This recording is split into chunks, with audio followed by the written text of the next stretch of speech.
আসসালামু আলাইকুম, কেমন আছেন সবাই? আশা করি আল্লাহর অশেষ রহমতে সবাই ভালো আছেন। আলহামদুলিল্লাহ, আমিও ভালো আছি। সবাইকে আরও একবার ওয়েলকাম জানাচ্ছি নতুন আরও একটি রেসিপি দেখার জন্য। আজকে আমি ঈদের জন্য স্পেশাল একটা ডেজার্টের আইটেম তৈরি করে দেখাবো। আর এই ডেজার্টটি তৈরি করার জন্য ব্যবহার করব সেমাই। সেমাইয়ের তৈরি এই ডেজার্টটির নাম হচ্ছে মিঠা টুকরা বা সেমাইয়ের বরফি, অথবা কেউ কেউ এটাকে সেমাইয়ের বিস্কুটও বলে থাকে। যে নামেই ডাকা হোক না কেন, এই ডেজার্টটি কিন্তু খেতে অসাধারণ এবং একবার খেলে এর স্বাদ কিন্তু মুখে লেগে থাকবে। মাত্র 2টা উপকরণ দিয়ে আজকে এই ডেজার্টটা আমি তৈরি করে দেখাবো। তো চলুন এই রেসিপিটা কিভাবে বানিয়েছি সেটাই দেখে নেওয়া যাক। আর আপনি আমার ভিডিওতে একটা লাইক করে চ্যানেলটি সাবস্ক্রাইব করে পাশেই থাকবেন আশা করছি। এখানে নিয়েছি আমি পাকিস্তানি সেমাই, যেটাকে বলি আমরা, বা লম্বা সেমাই বলে থাকি। তো সেই সেমাইটা নিয়েছি আমি 1 প্যাকেট, আর এই প্যাকেটটা হচ্ছে 200 গ্রামের। তো এই 200 গ্রামের 1 প্যাকেট এই সেমাইটা দিয়ে কিন্তু আজকে আমি এই ডেজার্টটি বানিয়ে দেখাবো। তো প্রথমেই আমি একটা পাত্রের মধ্যে নিয়ে নিলাম সেমাইটা ঢেলে, এবং এটাকে একদম গুঁড়া গুঁড়া করে নিতে হবে, মানে ভেঙে একদম ছোট করে নিতে হবে। তাতে করে কিন্তু ডেজার্টটা বানিয়ে নিতে সুবিধা হবে, বা পরে যখন আমি শেপ দেবো তখনও কিন্তু অনেকটাই সুবিধা হবে, নাড়াচাড়া করতেও সুবিধা হবে বানানোর সময়। এই জন্য আমি এইভাবে করে ভেঙে একদম গুঁড়ো গুঁড়ো করে নিয়েছি। ঠিক এমন গুঁড়ো গুঁড়ো করে নিয়েছি আমি। এটা কিন্তু এখন খুবই সুন্দরভাবে আমি বানিয়ে নিতে পারবো। এখানে আমি নিয়ে নিচ্ছি কনডেন্স মিল্ক। তো আজকে এই কনডেন্স মিল্ক আর এই সেমাইটা দিয়ে কিন্তু এই ডেজার্টটা বানিয়ে দেখাবো। বিসমিল্লাহির রহমানির রহিম। চুলায় একটা প্যান বসিয়ে তার মধ্যে দিয়ে দিচ্ছি 1 টেবিল চামচ পরিমাণে ঘি। ঘিটা যখন এইভাবে একটু মেল্ট হয়ে যাবে তখন আমি এখানে দিয়ে দিচ্ছি আগে থেকে গুঁড়ো করে রাখা সেই সেমাইটা। এবার এই সেমাইটাকে ভেজে নিতে হবে এই ঘিয়ের মধ্যে, এবং ভেজে নেওয়ার জন্য সময় লাগবে প্রায় 8 থেকে 10 মিনিট। আর এই সময়টাতে কিন্তু চুলার আঁচটা একদম কমিয়ে দিয়েছি আমি, মিডিয়াম টু লো হিটে করে দিয়ে তারপর আমি অনবরত নাড়াচাড়া করে তারপর সেমাইটাকে ভেজে নেব। চুলার আঁচটা এতটাই কমানো থাকবে যে 8 থেকে 10 মিনিট ভাজার পরেও কিন্তু সেমাইয়ের গায়ে কোনো দাগ লেগে যাবে না। তো সেটা একটু খেয়াল করে কিন্তু এটাকে সুন্দর করে ভেজে নিতে হবে।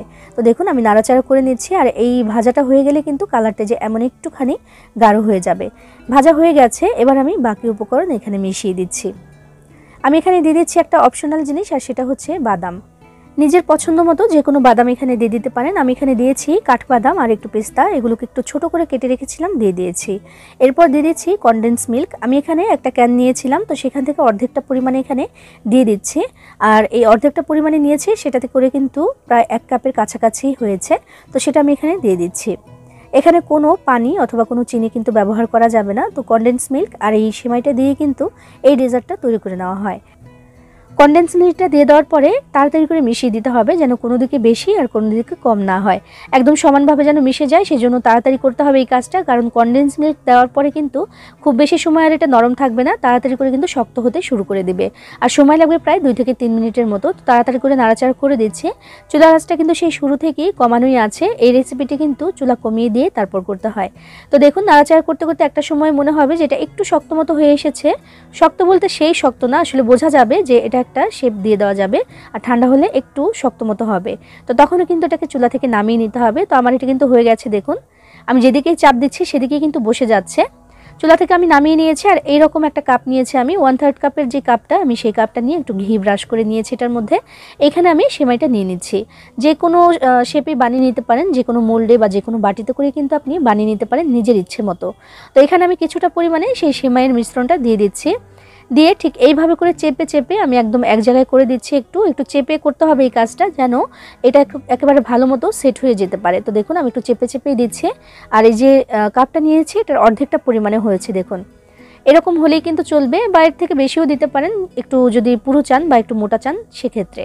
তো আমি এইভাবে করে যখন সেট করে দিলাম, তখন এই যে হাতের মধ্যে উবু করে নিয়ে এভাবে একটু টোকা দিয়ে দিচ্ছে। এবার কিন্তু এটা একদম সহজভাবেই উঠে আসবে, যেহেতু একটু ঘি ব্রাশ করে দিয়েছিলাম সেজন্য। দেখুন মাশাআল্লাহ কত সুন্দর একটা বরফি বা মিঠা টুকরা তৈরি করে নেওয়া কিন্তু হয়ে গেল। আরও একটা বানিয়ে দেখিয়ে দিচ্ছি। খেয়াল রাখবেন একটুখানি চেপে তারপর কিন্তু দিতে হবে। আর এই কাজটি করতে হবে এই সেমাইয়ের মিশ্রণটা একটু গরম থাকা অবস্থাতেই। ঠান্ডা হয়ে গেলে কিন্তু জমে যাবে, তখন কিন্তু আর আপনি যেই শেপে করতে চাচ্ছেন সেটা কিন্তু আর হবে না। তো সেজন্য তাড়াতাড়ি করে করতে হবে, সেমাইটা গরম থাকা অবস্থাতেই কিন্তু করতে হবে। দেখুন একটু চেপে চেপে দিতে হবে যেন খুলে না আসে। এভাবে করে উপর করে একটুখানি টোকা দিলেই কিন্তু এটা বের হয়ে আসে। দেখুন একইভাবে এখন আমি সবগুলো বরফি বানিয়ে নেব। খুব সহজেই তৈরি করে নেওয়া হয়ে গেল ভীষণ মজার এই সেমাইয়ের বরফি বা সেমাইয়ের মিঠা টুকরা অথবা সেমাইয়ের বিস্কুট। আগেই বলেছি যে নামে ডাকা হোক না কেন খেতে কিন্তু অসাধারণ। একবার বানিয়ে খেলে এর স্বাদ কিন্তু সহজে ভুলতে পারবেন না, একদম মুখে লেগে থাকার মতো একটা ডেজার্ট। এটা কিন্তু বানিয়ে 6 থেকে 7 দিন পর্যন্ত এমনিতেই রেখে দিতে পারবেন, নর্মাল অবস্থাতে এটা ভালো থাকবে। তো সেজন্য কিন্তু ঈদের আগেই 2-3 দিন আগে এটা বানিয়ে রেখে দিতে পারেন, ঈদের দিনের কাজটা অনেকটাই কিন্তু এগিয়ে থাকবে সেক্ষেত্রে। আর এই রেসিপিটি বানিয়ে কাউকে খাওয়ালে কিন্তু সহজে এটার স্বাদ ভুলে যাওয়ার মতো না। বানিয়ে খেয়ে দেখবেন, ভালো লাগবে আশা করছি। সবাই ভালো থাকবেন, সবার জন্য সবাই দোয়া করবেন। আল্লাহ হাফেজ।